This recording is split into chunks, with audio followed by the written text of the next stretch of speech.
देखिए 7th का 1 और इसमें हम लोग 2 क्वेश्चन करने वाले हैं और एक क्वेश्चन आप लोगों का एग्जाम में पक्का रहेगा।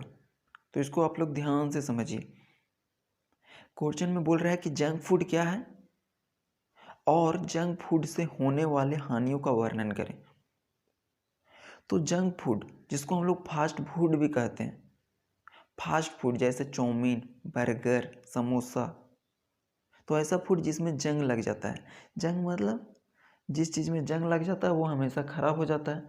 तो फूड भी जंग हो जाता है, मतलब कि हमारे स्वास्थ्य के लिए अच्छा नहीं होता है, उसी को जंक फूड कहा जाता है। आप लोग सभी को पता होगा कि जंक फूड क्या है, लेकिन उसका एक्चुअल डेफिनेशन नहीं पता है, राइट। तो देखिए उसका एक्चुअल डेफिनेशन क्या होता है कि जंक फूड का मतलब उस भोजन से है, जंक फूड का मतलब उस भोजन से है जो स्वस्थ शरीर के लिए बिल्कुल भी अच्छा नहीं होता, जो स्वस्थ शरीर के लिए बिल्कुल भी अच्छा नहीं होता। इसे लंबे समय तक सुरक्षित रखने के लिए प्रिजर्वेटिव का प्रयोग किया जाता है और इन भोजन को लंबे समय तक सुरक्षित रखने के लिए प्रिजर्वेटिव का यूज किया जाता है। जैसे आप लोग कुरकुरे देखे होंगे, उसके अंदर प्रिजर्वेटिव का यूज किया जाता है, तब भी देखते हैं 2 साल 3 साल तक यूज होते रहता है, 2 साल बाद भी वो दुकान में बिकते रहता है। उसमें क्या यूज किया जाता है? प्रिजर्वेटिव। तो एक प्रकार का ऐसा भोजन है जो शरीर के लिए अच्छा नहीं होता है और लंबे समय तक रखने के लिए प्रिजर्वेटिव का यूज किया जाता है। दूसरा देखिए कि जंक फूड खाने के बहुत सारे नुकसान हैं, उससे तो फायदा होने वाला नहीं है। तो जंक फूड खाने के नुकसान, पहला सिर दर्द की समस्या, माथा हमेशा दर्द करते रहेगा। अगर जो इंसान हमेशा रेगुलर बेसिस पे जंक फूड का सेवन करता है तो सिर दर्द की समस्या होगी। डिप्रेशन की समस्या, डिप्रेशन होगा मतलब टेंशन होते रहेगा, दिमाग काम करना बंद कर देगा। जैसे आप छोटे छोटे बच्चों को देखते होंगे, 4 साल 5 साल का होता है और वो टेंशन में हो जाता है। अब सोचिए छोटे छोटे बच्चों को टेंशन हो रही है 5 साल 7 साल में, तो बड़ा होगा तो क्या होगा? उसका टेंशन का स्क्वायर धर लेगा, राइट। तो ये सब क्यों होता है? क्योंकि वो जंक फूड का सेवन बहुत ज़्यादा मात्रा में करते हैं। तीसरा, मुहासे की समस्या। आप लोग देखे होंगे कि जो व्यक्ति बहुत ज़्यादा जंक फूड खाता है उसके फेस में बहुत ज़्यादा पिंपल्स होने की संभावना रहती है और होती भी है, क्योंकि वो अंदर की गर्मी को बहुत ज़्यादा बढ़ा देता है। चौथा देखिए, हृदय रोग की समस्या। हृदय रोग की भी बहुत ज़्यादा समस्या देखने को मिलती है जो जंक फूड के सेवन करते हैं। पांचवा देखिए, मोटापा बढ़ना।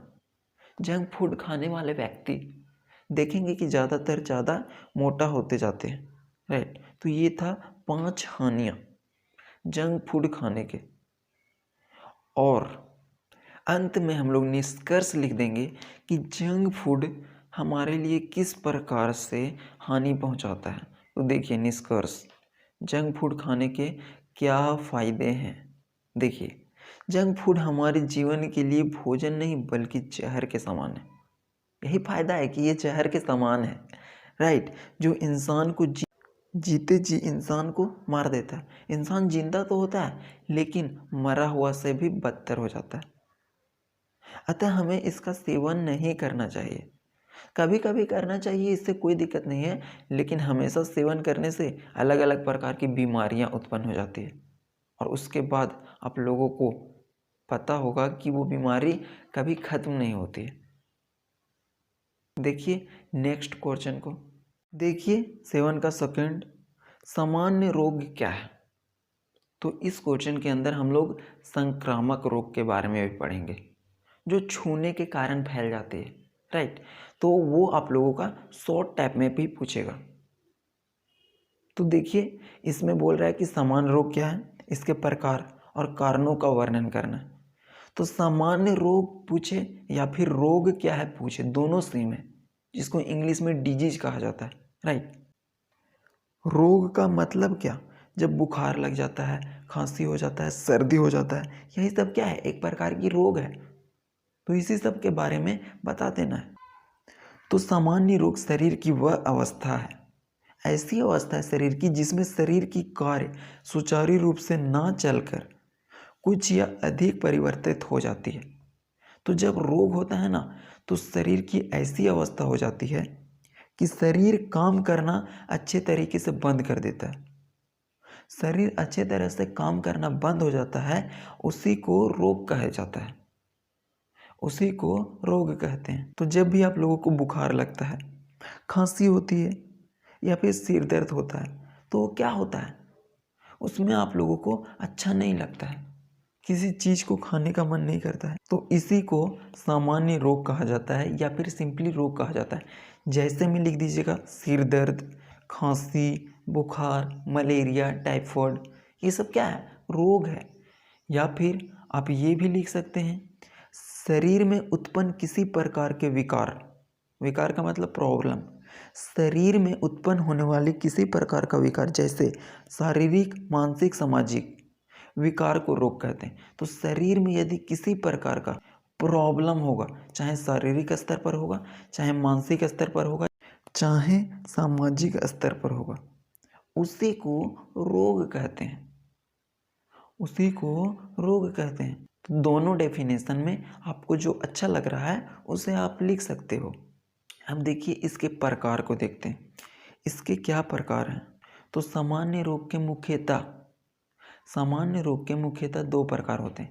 एक होता है जन्मजात रोग, जो जन्म से मनुष्य के अंदर पाया जाता है, नाम से पता चल रहा है जन्मजात रोग, जो जन्म से रहता है। और एक होता है उपार्जित रोग, जो जन्म लेने के बाद प्राप्त करता है। ऐसा रोग जो इंसान के अंदर जन्म से होता है, ऐसा रोग जब इंसान जन्म लेने के बाद प्राप्त करता है, इसी को उपार्जित रोग कहते हैं। तो देखिए जन्मजात रोग क्या होता है। तो जन्मजात रोग ऐसे रोग जो पीढ़ी दर पीढ़ी स्थानांतरित होते रहते हैं, एक पीढ़ी से दूसरे पीढ़ी तक ट्रांसफर होते रहता है, उसी को जन्मजात रोग कहा जाता है। या फिर आप कह सकते हो कि ऐसा रोग जो जन्म से इंसान के अंदर प्रेजेंट होता है, और जो जन्म से होता है वो नेक्स्ट पीढ़ी में भी ट्रांसफर होता है, राइट। तो उसी को जन्मजात रोग कहते हैं। इसमें एग्जाम्पल आप लोग लिख दीजिएगा, क्या, हीमोफीलिया एक बीमारी है जो जन्म दर जन्म बढ़ते रहता है, एक पीढ़ी से दूसरे पीढ़ी में जाते रहते हैं। दूसरा डाउन सिंड्रोम, तो ये जन्मजात रोग है। दूसरा देखिए उपार्जित रोग, उपार्जित रोग मतलब जन्म लेने के बाद जब इंसान के अंदर रोग होता है तो उसी को उपार्जित रोग कहते हैं। तो वे रोग जो जन्म के पश्चात उत्पन्न होता है, जन्म लेने के बाद उत्पन्न होता है, उसी को उपार्जित रोग कहलाते हैं, राइट। तो वो उपार्जित रोग कहलाते हैं। अब उपार्जित रोग दो प्रकार के होते हैं, और ये इंपॉर्टेंट है, ये क्वेश्चन पूछा जाएगा, संक्रामक रोग क्या होता है, बहुत ज़्यादा इंपॉर्टेंट है। तो उपार्जित रोग दो प्रकार के होते हैं। पहला है संक्रामक, संक्रामक मतलब छुआछूत के कारण फैल जाती है, मतलब छूने से फैलती है। और असंक्रामक मतलब बिना छुए हुए ही फैल जाती है, उसी को संक्रामक रोग कहते हैं। तो देखिए संक्रामक रोग, संक्रामक रोग क्या होती है। देखिए संक्रामक रोग वैसे रोग जो जीवाणुओं, विषाणुओं, कवकों आदि के कारण प्रत्यक्ष या अप्रत्यक्ष रूप से फैलते हैं, प्रत्यक्ष या अप्रत्यक्ष रूप से फैलते हैं, उसी को संक्रामक रोग कहते हैं, राइट। तो यही संक्रामक रोग कहलाते हैं। जैसे कि कोरोना हुआ था तो वो छूने आदि से फैल रहा था, तो वो भी संक्रामक रोग हो जाएगा। इसके अंदर एग्जाम्पल लिखना, मलेरिया, टाइफाइड, चेचक, ये सब क्या होता है, इंसान के अंदर कांटेक्ट में आने से हो जाएगा, तो ये होता है संक्रामक रोग। दूसरा देखिए असंक्रामक रोग, असंक्रामक रोग क्या होता है, जो बिना छुए हुए ही फैल जाता है, राइट। तो देखिए वैसे रोग जो छुआछूत के द्वारा नहीं फैलते, जिसको हम लोग बोल सकते हैं बिना छुए हुए फैलते हैं, असंक्रामक रोग कहलाते हैं। इसके अंदर लिखना है मधुमेह, एलर्जी और कैंसर। कैंसर, एलर्जी, मधुमेह इसको छूने से नहीं फैलेगा। किसी को डायबिटीज हो गया है तो छू देंगे तो वो नहीं फैलने वाला है। कैंसर हुआ है तो उसके सामने रहेंगे तो वो आप में ट्रांसफर नहीं होगा। तो इसी को असंक्रामक रोग कहते हैं। ये हो गया टाइप्स। टाइप्स में सिंपल सा है कि सामान्य रोग के दो टाइप्स थे, एक है जन्मजात, दूसरा है उपार्जित। ये जन्म से होता है और ये जन्म लेने के बाद होता है। उसके बाद उपार्जित रोग के भी दो टाइप्स थे, संक्रामक और असंक्रामक। संक्रामक छूने के बाद होता था और असंक्रामक बिना छुए हुए होता है। उसका एक दो एग्जाम्पल याद रखना है। अब इसके देखते हैं कारण। ये सब जो रोग होता है उसका क्या कारण होता है मुख्य। तो देखिए, रोग उत्पन्न होने के कारण या फिर सामान्य रोग उत्पन्न होने के कारण क्या क्या कारण है, तो अलग अलग रोग अलग अलग चीज़ों के कारण होगा। तो पहला होता है जैविक कारण। जैविक कारण मतलब जीवों के कारण जो उत्पन्न होता है रोग, जैसे विषाणु, जीवाणु के द्वारा उत्पन्न रोग को क्या कहते हैं, जैविक कारण। इसके कारण रोग उत्पन्न होता है। दूसरा भौतिक कारण।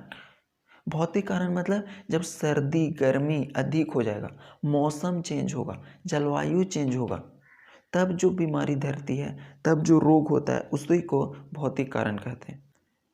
तो ये भौतिक कारण है। यांत्रिक कारण। यांत्रिक कारण का मतलब जब किसी इंसान को चोट लग जाता है, मोच लग जाता है, तो वो प्रकार का जो रोग होता है वो यांत्रिक कारण के कारण होता है। पदार्थों की अधिकता। अगर आप अधिक मात्रा में भोजन भी करते हैं तो भी आपको बीमारी धर लेती है। बहुत सारे लोग बहुत ज़्यादा खाना खाने के चलते बीमारी से ग्रसित होते हैं। खाना कम खाने के चलते तो बीमारी होता नहीं है, लेकिन खाना ज़्यादा खाने से बहुत ज़्यादा बीमारी की संभावना रहती है और होती भी है। पांचवा देखिए, पोषक तत्व की कमी। अगर आपके खाने में पोषक तत्व की कमी रहेगी, विटामिन, कार्बोहाइड्रेट, फैट्स, ये सब की कमी रहेगी, तब भी आपको बीमारी धरने की संभावना बहुत ज़्यादा रहती है। तो ये थे रोग उत्पन्न होने के कारण। आप लोग सभी इसको अच्छे से याद कर लीजिएगा। मिलते हैं नेक्स्ट वीडियो में। Thank you.